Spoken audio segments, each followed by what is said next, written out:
Magandang umaga sa inyo, Susan. At sabay nga sa pagating ng mga miyembro ng MMDA ay kusa na ring nagligpit ng kanilang mga paninda ang maraming mga vendors sa paligid nga nitong Baclaran Church.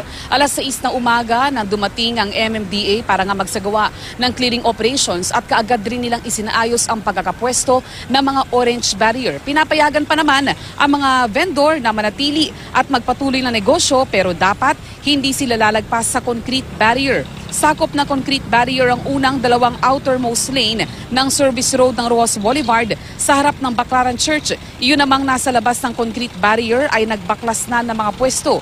Sa gawin ng Redemptorist Road, nahawi na rin ang maraming mga nagtitinda. Dapat ay hindi rin sila lalagpas sa bangketa at sa inilang pwesto para sa mga vendor.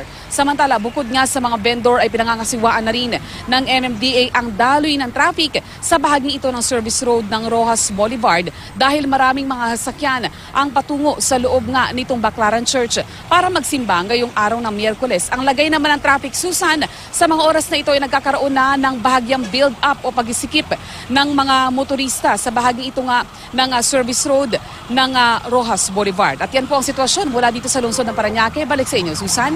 Maraming salamat, Cecil Villarosa.